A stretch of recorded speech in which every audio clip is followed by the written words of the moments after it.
So hello everyone. आज हम आ गए हैं फिर से क्लास 10th का एक केमिस्ट्री का पहला चैप्टर लेकर के, जिसका नाम है केमिकल रिएक्शन एंड इक्वेशन। अच्छा, केमिकल रिएक्शन एंड इक्वेशन कहने का मतलब क्या कि आपका रिएक्टेंट में क्या प्रोडक्ट था, पहले प्रोडक्ट तो मतलब बाद में हो गया, आपका मतलब रिएक्टेंट में इंडिविजुअल क्या क्या वो था। जैसे कि अगर मेरे को वाटर बनाना है तो एक तरफ भाई हाइड्रोजन और एक तरफ ऑक्सीजन लेंगे तब ना बनेगा वाटर। तो उसी तरह वो रिएक्टेंट हो गया, तो प्रोडक्ट में क्या बना, तो उसी को बोलते हैं हम लोग केमिकल रिएक्शन एंड इक्वेशन।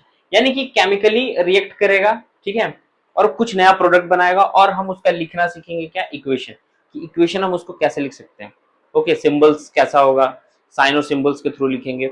किसी का नाम, कोई मेटल का नाम ऐसा होगा जो कि भाई उसका सिंबल से मैच भी नहीं करेगा, बट वो नाम आपको पढ़ना होगा, याद करना होगा। चलो स्टार्ट करते हैं, आइए देखते हैं। तो ओवरव्यू करते हैं क्या क्या इस चैप्टर में हम लोग को मिलेगा।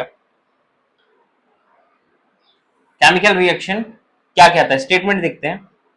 The process in which substance undergoes chemical changes to form new substance, यानी कि वो प्रोसेस जिसमें कि केमिकल्स जो है एक इनिशियल पोजीशन में कुछ और रहता है और फाइनल पोजीशन में कुछ और पहुंचता है। मतलब कि प्रोडक्ट जब बनता है तो वो आपका जो इनिशियल पोजीशन में जो केमिकल्स रहता है उसका सब कुछ चेंज हो गया होता है। हो सकता है उसका कलर चेंज हो जाए, हो सकता है उसका टेम्परेचर चेंज हो जाए, और भी बहुत कुछ हो सकता है केमिकल वे में कि वो चेंज हो जाए, ठीक है।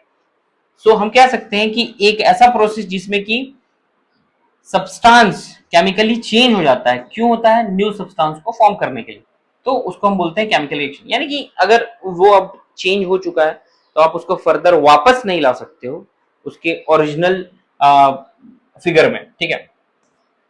अब टाइप्स ऑफ रिएक्शन में हम लोग पढ़ेंगे कॉम्बिनेशन, डिकम्पोजिशन, डिस्प्लेसमेंट और डबल डिस्प्लेसमेंट रिएक्शन, ठीक है। अभी इसको डिटेल में सारा कुछ पढ़ा जाएगा, अभी सिर्फ ओवरव्यू कर रहे हैं हम लोग कि क्या क्या इस चैप्टर में हम लोग को पढ़ना है। केमिकल इक्वेशन बताया था मैंने आपको स्टार्टिंग में ही कि भाई वैसा रिप्रेजेंटेशन जिससे कि हम रिएक्शंस को एज अ सिंबल या फिर फॉर्मूला के ये में मतलब फॉर्मूला के जरिए हम क्या करेंगे, रिप्रेजेंट करेंगे, ठीक है। तो उसको हम बोलेंगे क्या, केमिकल रिप्रेजेंटेशन, ठीक है। केमिकल इक्वेशन या केमिकल इक्वेशन रिप्रेजेंटेशन, ओके। यानी कि representation of chemical reactions using symbol and formula. Balancing दिख रहा होगा आपको, ये वे मशीन।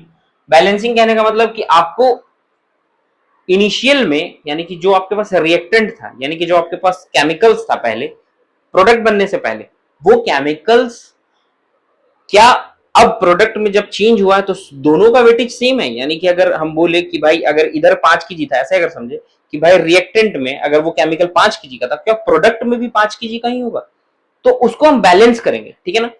केजी में नहीं, वो अलग हो गया, मैं बस आपको समझाने के लिए बता रहा हूं। तो वहां पे बैलेंस इक्वेशन हम लोग सीखेंगे कि बैलेंसिंग कैसे किया जाता है। Ensure that the number of atoms of each element is equal on the both side. यानी कि दोनों, अगर H2O, अगर हम ऐसे एग्जांपल लेते हैं, सपोज करो अगर ये H2O है, या फिर चलो H प्लस O को हम लेते हैं तो H2O बनाते हैं, ठीक है। सपोज करो वाटर का एक लिया हमने ऐसे केमिकल, एक जनरल फॉर्मूला सबको पता ही है, ठीक है ना, कि भाई हाइड्रोजन और ऑक्सीजन मिलता है तो बन जाता है। लेकिन ध्यान देने वाली बात क्या है, ये रिएक्टेंट था आपका, ये प्रोडक्ट है, ठीक है। अब भाई एक चीज देखो कि रिएक्टेंट और प्रोडक्ट में आपको दिख रहा होगा कि भाई यहाँ पे हाइड्रोजन का एक है एटम, लेकिन यहाँ पे प्रोडक्ट में दो हो गया। ऑक्सीजन तो चलो ठीक है एक है, इधर भी एक है, कोई दिक्कत नहीं है, चलेगा उधर, मतलब इसका बैलेंसिंग करने की जरूरत नहीं। लेकिन क्या अभी हाइड्रोजन बैलेंस है, नहीं है, तो हम इसको बैलेंस करेंगे। अब चाहे जैसे भी, यहाँ 2 लगा दिया हमने तो भाई ये 2 हो गया, अब ये भी 2 है, ये 1 है, ये अब ये बैलेंस हो गया। यानी कि बैलेंसिंग हमको यही चीज बताता है, बैलेंसिंग हमको यही चीज बताता है कि भाई दोनों साइड में एलएचएस और आरएचएस में आपको एकदम एटम्स का जो नंबर्स होगा बराबर होना चाहिए, ठीक है, तब वो बैलेंस इक्वेशन माना जाएगा। Law of conservation of mass आपको पता ही होगा, law of conservation of mass बचपन से ही पढ़ते आ रहे हो। Mass neither be create nor destroy in a chemical reaction. किसी भी केमिकल रिएक्शन में मास जो है वो ना ही क्रिएट करते हैं भाई, ना ही वो डिस्ट्रॉय होता है। यानी कि वो एक फॉर्म से दूसरा फॉर्म में, एनर्जी जो आप पढ़ते होंगे फिजिक्स में आपने पढ़ा होगा कि energy neither be create nor be destroy, बस एक फॉर्म से दूसरा फॉर्म में उसको चेंज करते हैं, same as it is chemical reaction में भी वही था कि भाई आपको इसका जो मास होगा इधर भी क्रिएट होगा, रिएक्टेंट में जो रहेगा मास वही आपको प्रोडक्ट में भी विजिबल होगा, ठीक है। ऐसा नहीं है कि आपको अलग मिलेगा, ठीक है। तो एनर्जी हो गया या मास हो गया, इसको कभी भी ना मतलब ये डिस्ट्रॉय नहीं होता, ये कंजर्व रहता है, ठीक है। अब देखो एक्सोथर्मिक और एंडोथर्मिक रिएक्शन के बारे में हम लोग पढ़ेंगे। एक्सोथर्मिक और एंडोथर्मिक क्या होता है कि रिएक्शंस दैट रिलीज एनर्जी, या तो आइदर वो हीट के फॉर्म में हो या किसी और के फॉर्म में, वैसे जनरली हीट के फॉर्म में मिलेगा आपको, तो उस रिएक्शन को हम क्या बोलेंगे, एक्सोथर्मिक। और अगर रिएक्शन क्या कर रहा है, एब्सॉर्ब कर रहा होगा एनर्जी, तो उसको क्या बोलेंगे हम, एंडोथर्मिक बोलेंगे, ठीक है। यानी कि इसके बारे में डिटेल में पढ़ेंगे, अभी तो फिलहाल मैं आपको बता दे रहा हूँ ओवरव्यू। अब ऑक्सीडेशन एंड रिडक्शन, ठीक है, इसका अलग अलग डेफिनेशन मिलेगा आपको, ऑक्सीडेशन का अलग डेफिनेशन, हर बुक में आपको डेफिनेशन अलग मिलेगा, ठीक है ना। तो जो सिंपल लगेगा आपको वो पढ़ना, ठीक है। मैं आपको बतला दूंगा क्या है, दे दूंगा पीडीएफ, पीपीटी में आपको मिल जाएगा। Oxidation involves loss of electron, ठीक है ना। ऑक्सीडेशन का मतलब होता है कि loss of electron, that is called oxidation. Reduction का क्या होता है, इन्वॉल्व्स गेन ऑफ इलेक्ट्रॉन। इसमें ऐसा भी होगा कि number of hydrogen atom release होगा तो क्या होगा, ऐड होगा तो क्या होगा, ऑक्सीजन अगर ऐड हो रहा है तो क्या होगा, ठीक है। सो दोनों में आपको अलग अलग डेफिनेशन मिलता है, और कोई भी आप डेफिनेशन लिखो सही होगा उसमें, ठीक है। रेडॉक्स रिएक्शन क्या होता है, रिएक्शन इन्वॉल्विंग बोथ एक ऑक्सीडेशन एंड रिडक्शन, ठीक है ना।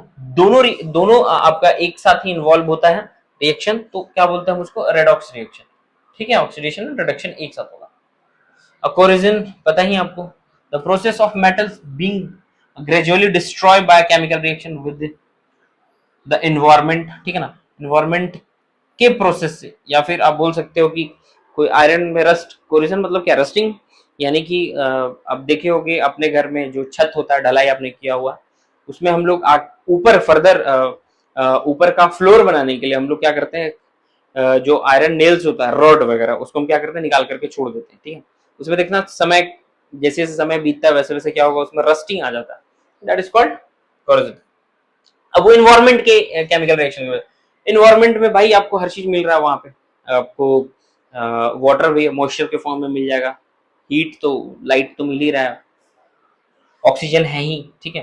तो कोरिजन तो होगा ही होगा। Rancidity means spoilage of food due to the oxidation of fats and oils. जो हमारा फैट्स एंड ऑयल्स होता है उसमें अगर ऑक्सीडेशन हो जाए तो उसको हम रेंसिडिटी बोलते हैं। जैसे कोई सब्जी आपने बनाया या वेजिटेबल ऑयल्स जो यूज होता है ना, वेजिटेबल्स ऑयल ही रहता है ना, वेजिटेबल ऑयल लिखा क्यों नहीं रहा है,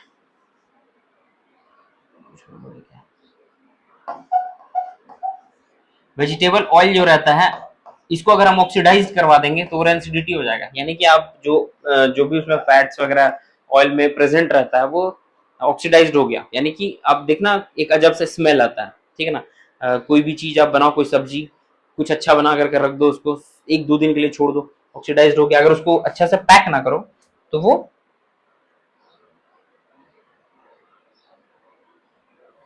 ओके, सो ये गड़बड़ हो गया थोड़ा, कोई नहीं।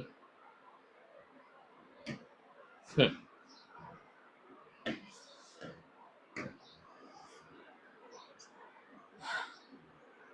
ठीक है, आगे देखें। अब देखो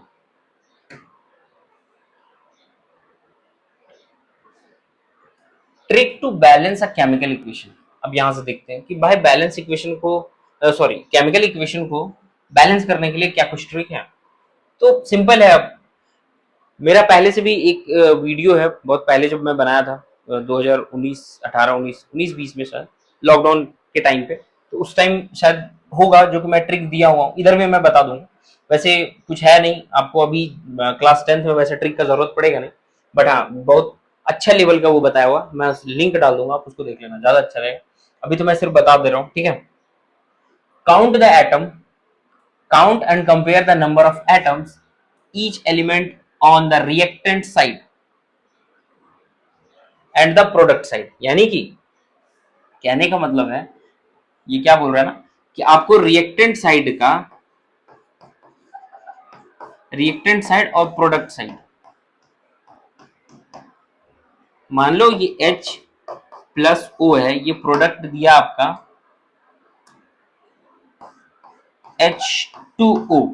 तो आप काउंट कर लो सीधा सीधा कि भाई रिएक्टेंट में कितना एटम है और प्रोडक्ट में कितना एटम है।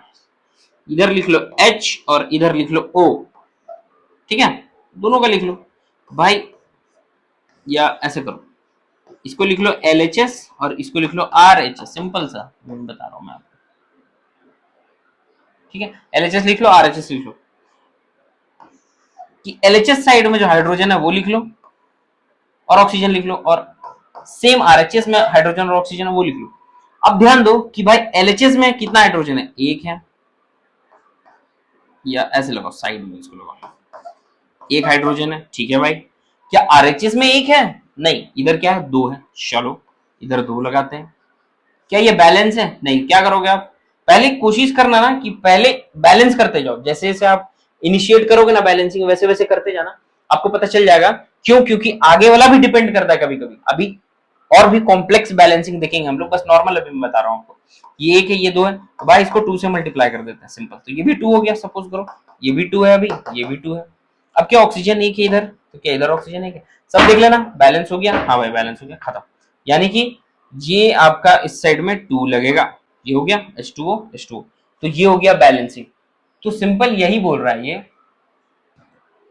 कि आप कंपेयर करो हमेशा number of atoms each element on the reactant side और प्रोडक्ट साइड, आपको बैलेंस हो जाएगा। Count of the atom, count and compare the number of atom each of reactant side में, जो मैं बताया जैसे कि NaH2O है, सोडियम को वाटर के साथ रिएक्ट करवाना है, तो NaO सोडियम हाइड्रोक्साइड बनाएगा और H2 रिलीज करेगा। तो क्या मेटल बोथ साइड बराबर है या नहीं है, आपको ये देखना, इस साइड में देखना, इस साइड में देखना, इस साइड में देखना, इस साइड में देखना। क्या आपको लग रहा है कि दोनों बराबर है, ध्यान से देखो। Na एक है, Na एक है, शॉर्टकट देखते हैं, ऐसे ही ट्राई करते हैं, ठीक है। सोडियम एक है, सोडियम एक है, हाइड्रोजन कितना है भाई, यहाँ पे 2 है। क्या हाइड्रोजन यहाँ पे 2 है, तो हाइड्रोजन 2 और एक 3 है यहाँ पे, ठीक है, नहीं ज्यादा हो गया। अब क्या ऑक्सीजन यहाँ पे कितना है, LHS साइड में तो 1 है, और ऑक्सीजन इधर में कितना है, तो 1 है, चलो चलेगा, ये तो चल सकता, कोई दिक्कत। बट यहाँ बदल रहा है, यहाँ क्या बदल रहा है, यहाँ पे हाइड्रोजन बदल रहा है। यहाँ पे हाइड्रोजन कितना है, 2 है, और यहाँ पे हाइड्रोजन कितना है, 3 है। तो आपको नहीं लगता कि अनबैलेंस्ड है, इसको बैलेंस करना पड़ेगा। कैसे बैलेंस होगा भाई, सोचो जरा, दिमाग लगाओ, बताओ बताओ। क्या हम इस साइड में अगर 2 लगाएं तो क्या ये नहीं हो जाएगा, 2 2 जा 4, और ये हो जाएगा ऑक्सीजन 2। अब देखो, अब और गड़बड़ हुआ कि भाई जब हम उधर 2 लगाएं तो इधर भी क्या हो गया, इधर हाइड्रोजन 4 हो गया, और इधर हाइड्रोजन कितना है, 2 ही है, 2 ही है ना, सॉरी 3 है ना। अब इधर भी अगर हम लोग 2 लगाते हैं तो अब क्या हो जाएगा, हाइड्रोजन 4 हो जाएगा, और इधर भी हाइड्रोजन कितना हो गया, 4 हो गया। और हाइड्रोजन 4 होते के साथ कुछ और गड़बड़ हुआ कि भाई सोडियम भी अब 2 हो गया, तो सोडियम के लिए हम 2 लगा दिए। अब देखेंगे कि क्या सब बैलेंस हुआ, तो देखेंगे सोडियम 2 है, सोडियम 2 है, हाइड्रोजन कितना है, 4 है, हाइड्रोजन 2 2 और 2 4 है। अब देखेंगे ऑक्सीजन, ऑक्सीजन क्या 2 है, तो ऑक्सीजन भी भाई मेरा 2 है, तो सब कुछ बैलेंस हो गया। चलो एक बार अच्छे से मैं आपको बतला देता हूं यार, इधर देख लो,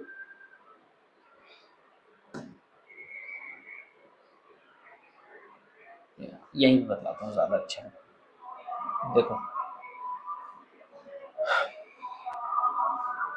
इधर लिख लो रिएक्टेंट और इधर लिख लो प्रोडक्ट, ठीक है। देखो रिएक्टेंट में Na प्लस H2O है, सोडियम को वाटर के साथ हम रिएक्ट करवा, तो प्रोडक्ट दे रहा है NaOH प्लस H2, ठीक है, ठीक है। अब देखेंगे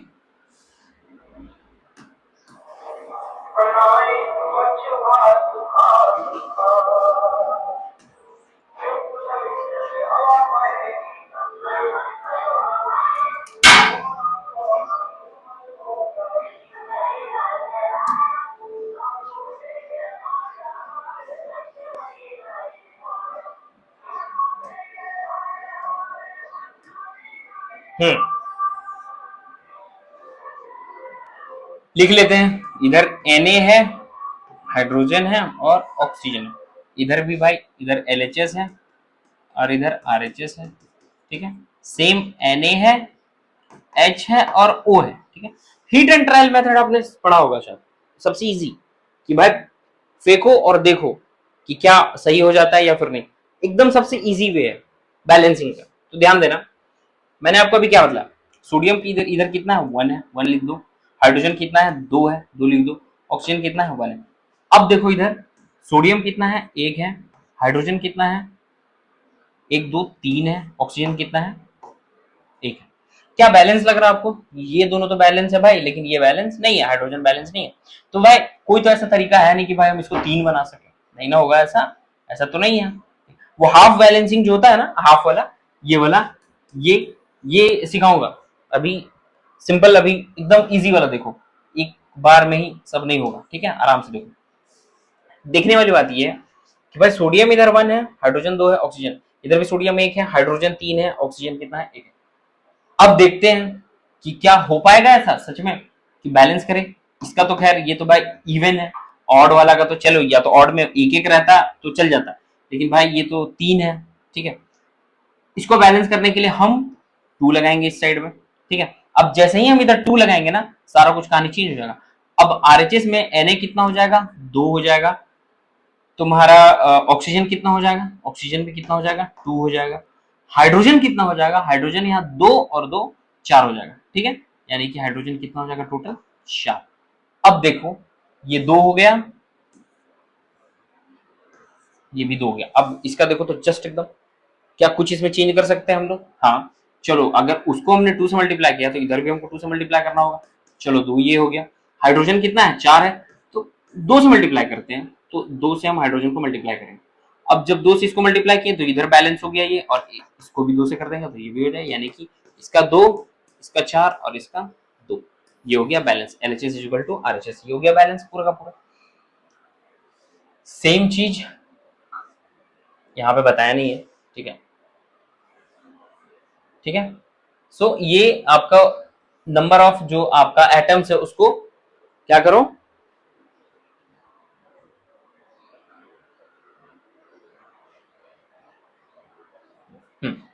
नंबर ऑफ एटम्स को बैलेंस करने की कोशिश करो। रिएक्टेंट में क्या है, प्रोडक्ट में क्या है, उसको देखो। Are the same of the number NaH का, O का, एटम्स क्या दोनों साइड में सेम। स्टार्ट विथ मेटल, अब इस मेटल के साथ सेम बैलेंसिंग करो। Fe को अगर H2O के साथ रिएक्ट करवाओगे तो Fe3O4H2 देगा, ठीक है। सेम बैलेंसिंग ये तो किया हुआ है, देख लेना इसको चेक करके, आप खुद से प्रैक्टिस करना, सॉरी। पॉलीएटॉमिक आयंस क्या बैलेंस होता है, देख लो। If there are a polyatomic ions that appear unchanged on both side, balance them as whole. Same आपको पूरा का पूरा बैलेंस आपको करना होगा, देख लेना खुद से इसको एक बार। इसके ऊपर मैं क्वेश्चन करवाऊंगा अभी, सिंपल ये अभी एग्जांपल में लिया, ठीक है।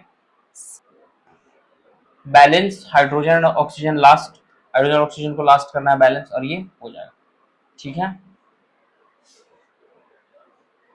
ये आपका बैलेंसिंग पे, इस पे हम क्वेश्चन भी करेंगे और भी है, डील करेंगे, आप टेंशन मत लो, ठीक है। अभी सिर्फ ओवरव्यू था। अब देखो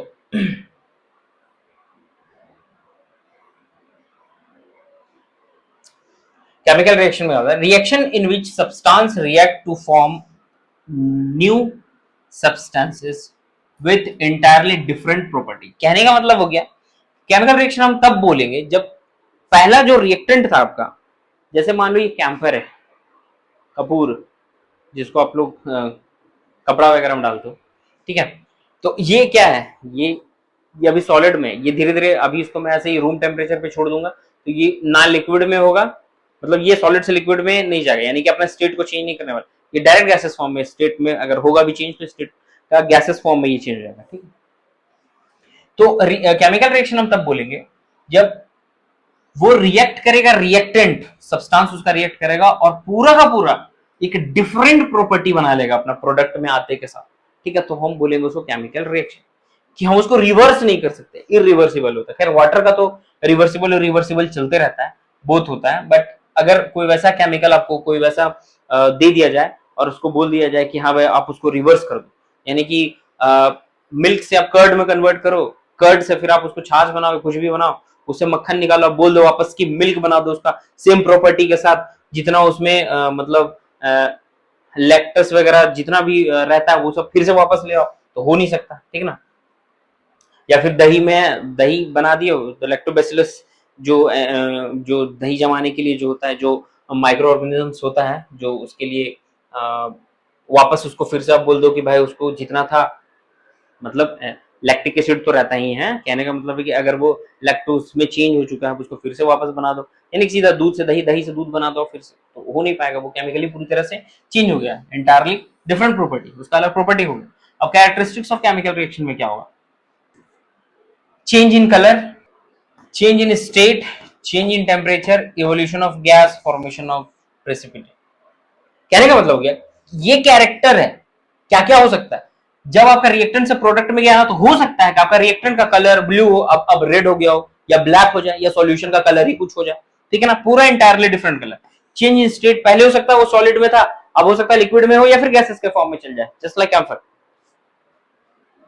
चेंज इन टेम्परेचर, हो सकता है कि अभी जो रूम का टेम्परेचर होगा, रिएक्टेंट उतना में सर्वाइवल था कि भाई आराम से रह सकता था, उसको कहीं भी ले जाओ यहां से, लेकिन अब केमिकली वो चेंज हो चुका है, हो सकता है उसका टेम्परेचर कि अब वो, मान लो कि ये कपूर है, अब ये समझ लो कि ये रिएक्टेंट है, सपोज करो, अभी मैं बोल दूं आपसे कि भाई ये तो यहाँ पे भी रह जाएगा, अभी ये ज्यादा जल्दी पिघलेगा नहीं, ठीक है, लेकिन अगर हम इसको धूप में लेकर के चले जाए, तो हो सकता है इसके अकॉर्डिंग वो टेम्परेचर ना हो बियरेबल, ठीक है, तो हो सकता है ये जल्दी सबमिलेशन फॉर्म में चला जाए, जल्दी वेपर में कन्वर्ट हो जाए, ठीक है, तो ये होता है, ठीक है, यानी कहने का मतलब हो सकता है टेम्परेचर चेंज हो जाए, इवोल्यूशन ऑफ गैस, कुछ गैस निकले, कुछ हाइड्रोजन गैस जनरली रिलीज होता है, हर एक आपको जनरली जितना भी वाटर और हाइड्रोजन का आपका कंपाउंड बनेगा उसमें जनरली हाइड्रोजन गैस रिलीज होता है। फॉर्मेशन ऑफ प्रेसिपिटेट, हो सकता है कुछ प्रेसिपिटेट कुछ वैसा बच जाए, अवशेष, ठीक है ना, कि रिएक्शन के दरमियान की रिएक्शन रिएक्टेंट से प्रोडक्ट में बदला है और कुछ अवशेष उसमें क्या हो, बच जाए, ठीक है। अब देखो एक्टिविटी है, activity 1.1, what happened when magnesium ribbon is burned in air, क्या होगा? तो magnesium ribbon on burning in air reacts with atmospheric oxygen to form a magnesium oxide which is called which is in white color, ठीक है ना, वो white colour में Mg को O के साथ मैग्नीशियम ऑक्साइड बनाएगा और ये हीट भी रिलीज करेगा, और कैसा? ऑब्जर्वेशन में क्या देखो, डिजलिंग फ्लेम इज ऑब्जर्व, बहुत तेज शार्प, जिसको बोलते हैं ना तेज शार्प, कहने का मतलब कि इतना ना कि आपका आंख को चौंधिया देगा, यानी कि एक व्हाइटिश कलर का एकदम क्या होगा, डेजलिंग फ्लेम ऑब्जर्व होगा, व्हाइट पाउडर फिर क्या होगा, फॉर्म हो जाएगा, ठीक है, जस्ट लाइक ये जल जाने के बाद ये क्या व्हाइट फॉर्म में, व्हाइट पाउडर के फॉर्म में ये रहेगा आपको। ये एक्टिविटी अभी तो मेरे पास रिबन है नहीं, बट मैं आपको करवा दूंगा, मेरे पास जब आएगा मैं करवा दूंगा। एक्टिविटी 1.2 कहता है reaction between lead nitrate and potassium iodide, इसके बीच में करवाते हैं observation. Formation of yellow precipitate, क्या होगा, एक येलो प्रेसिपिटेट बनेगा, ठीक है ना, ये जो अवशेष बचेगा वो क्या होगा, येलो कलर का होगा, ठीक है, येलो प्रेसिपिटेट बनेगा, कैसे बनेगा चलो देखते हैं। What happen when a solution of lead nitrate